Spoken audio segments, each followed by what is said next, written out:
Yo, meron tayong project ulit mga ka-ride.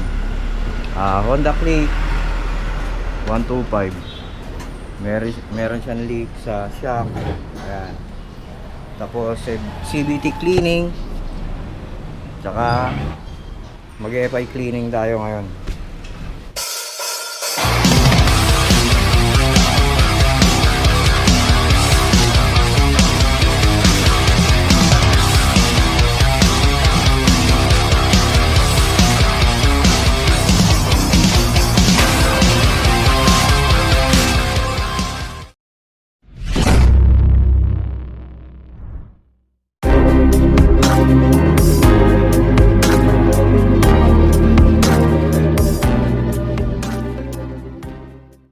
Yun, inuna natin yung yung CVT cleaning mga ride. At ito na pansin natin, may mga crack na yung belt. Yung bola, okay pa naman. Ito yung slider, yan. Yan yung mga papalitan natin dito. Tsaka tong nabasag na drive face. Yun.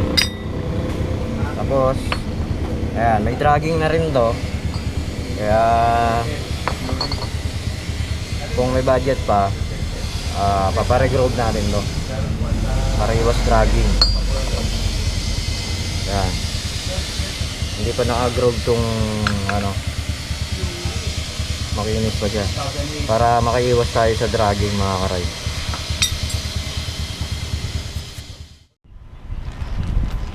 Yan, ito na yung mga parts na binili natin mga ka-ride. Ito, original, genuine parts na slider. Ayan. Tsaka yung drive case. Ito. Ayan. Honda lahat yan. Kasi kaya papalitan natin ng drive case kasi nabasag. Eh, gusto ng may-ari, palitan na. Kaya yun. Yan. Lilinis naman tayo. Yan, nalinis na natin yung panggilid na mga ka-ride. Malinis na ulit siya. Ito, yung drive face na bago. Tapos itong bola niya okay pa. Wala pang mga kanto. JBT to. Yan. Tapos ito yung bagong slider. Lalagyan natin dito.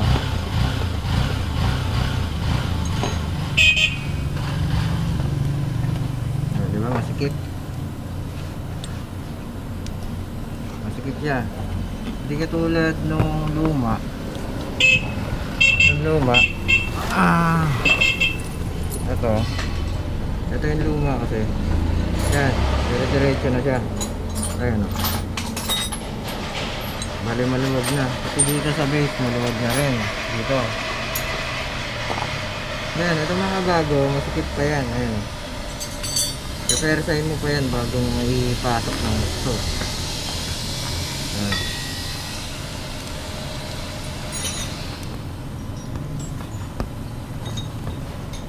Samantalang yung luma, napakaluwag yan.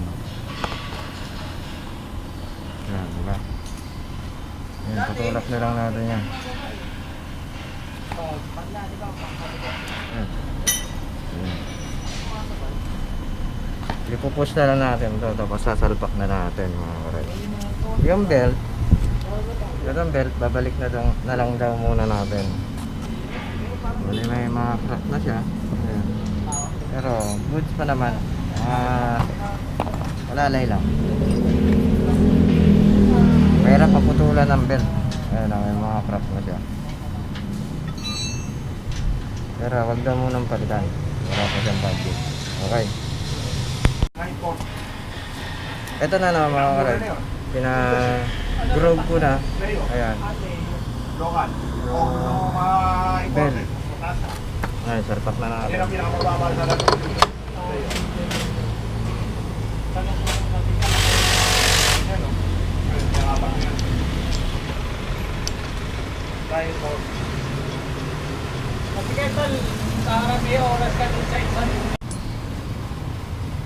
okay na mga karay.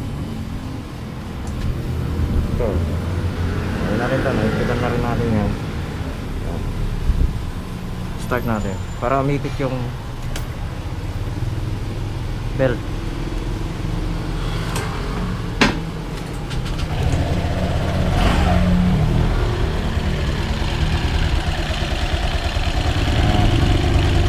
Kaya na tayo sa panggilid. A few moments later. Ito ano mga karay, yan, yung mga tornilyo na yan, magkakaiba ng sukat yan.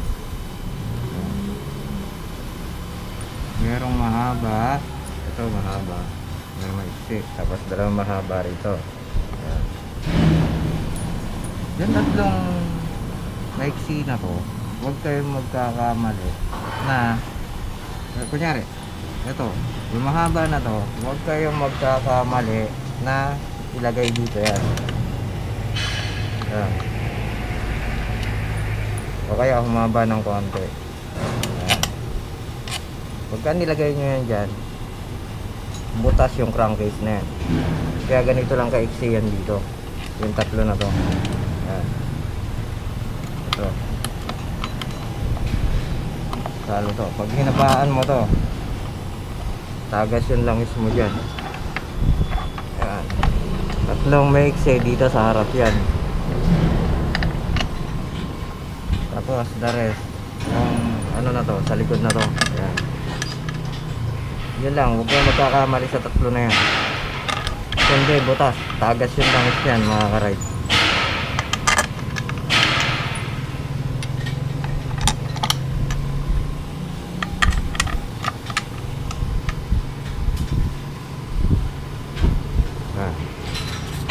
Naman tayo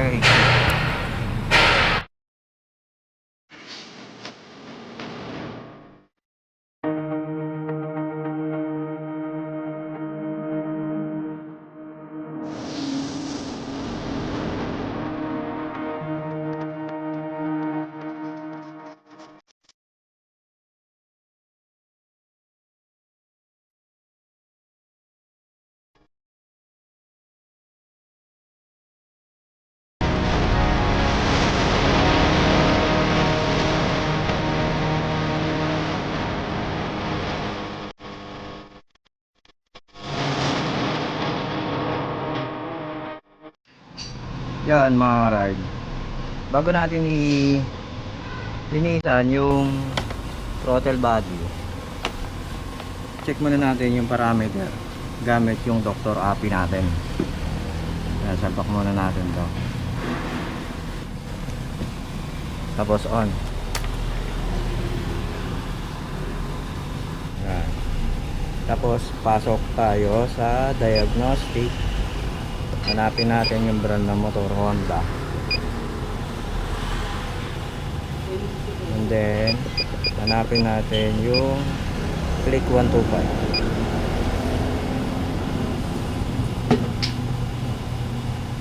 Yun, view parameter tayo. Yun, okay naman siya. Throttle sensor 0. Ayan, 998 short term.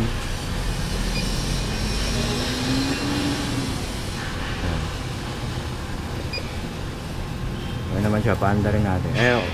Tignan muna natin yung sensor nya, degree.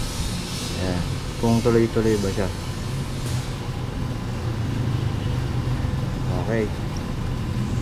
Hindi naman siya nagda-down. Hindi siya bumababa. Ibig sabihin, yung throttle sensor is good. Paanda rin natin.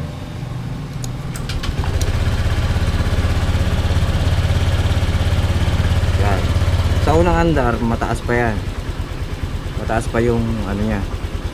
Ngayon, yan. Yung idle niya is mababa, 1.2. Ganun lang. Pero ang normal na RPM nito is makikita natin doon sa ilalim ng upuan. Yan. Tignan natin dito. Ayan. Dito nakalagay yung RPM nya is 17 plus minus 100. Ibig sabihin mababa yung RPM nya. Nasa ano lang 1.2.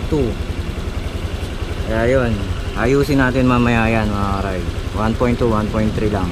Ang gano'n lang, dapat nasa 1.6, 1.7 gano'n. 1.5 1.6 para 1.6. Yan, nabaklas na natin yung throttle body mga ka-ride. Ayan, medyo marumi na. Ayan, may carbon deposit na siya. Ngayon lilinisan natin to, pero tanggalin natin yung mga goma na to. Yan, lilinisan natin. One day later. Ayan mga ka-ride, malinis na siya. Ayan, wala ng carbon deposit to. Ito yung throttle body nya, ito yung manifold. Malinis na. Pati ito okay na rin.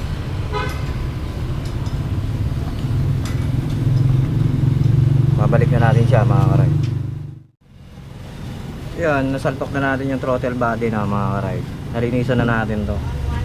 Yung injector, kahit kailan hindi dapat galawin ng injector. Ang nililinisan lang talaga dyan, ito. Kasi ang injector sa labas lang nagdudumi yan. Yung labas ng injector. Kasi etong hose na to galing sa pump, may filter na doon, kaya bihira magano to, masira. Depende na lang kung may leak na.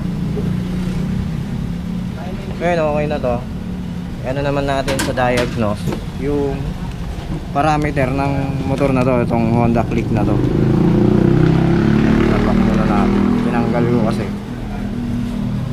Tapos ayan, on natin. Ito na siya. Wait lang tayo ng konti. Tapos pasok ulit tayo, diagnostic, Honda, and then click 125.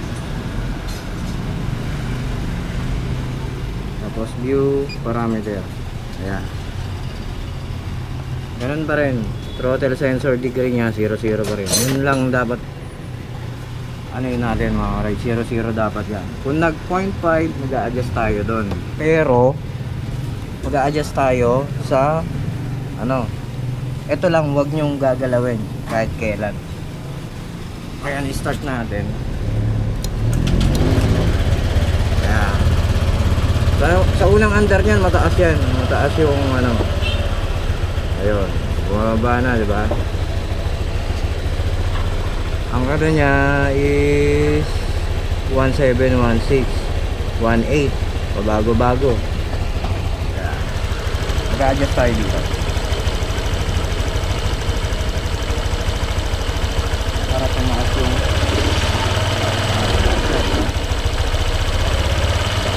makuha natin yung 16.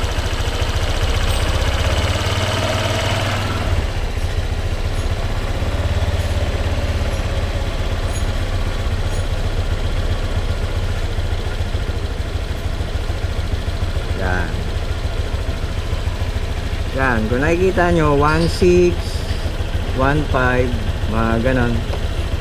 Yan yung dapat na idle ng motor na to.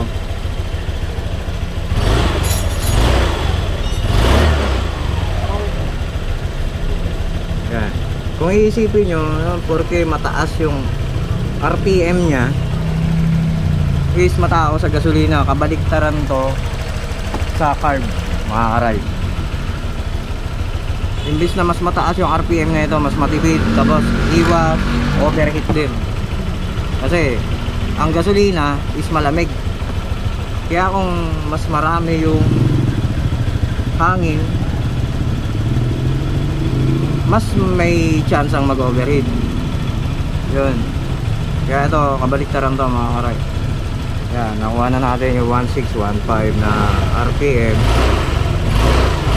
Kuha na tayo. Kaya pag naglilinis tayo ng FI, ng throttle body, kailangan talaga nito. mahirap manghula.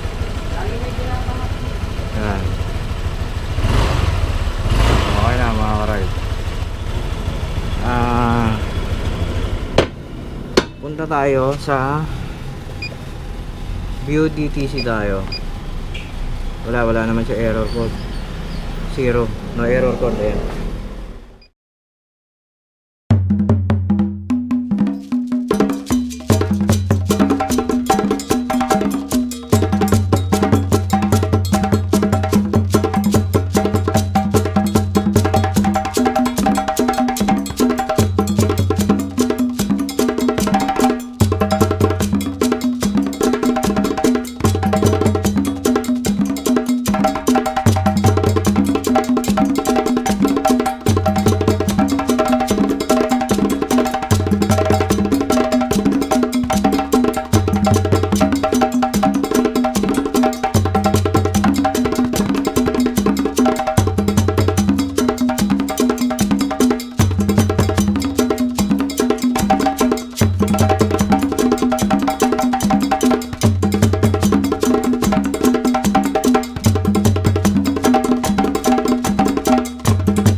Yan, okay na siya.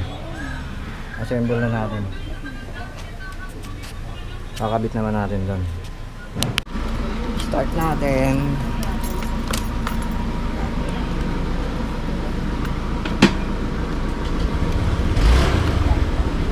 Yung dragging wala na rin. Tapos maganda na rin yung suspension. Yan. Okay na. Flake 125 makakarad. Done.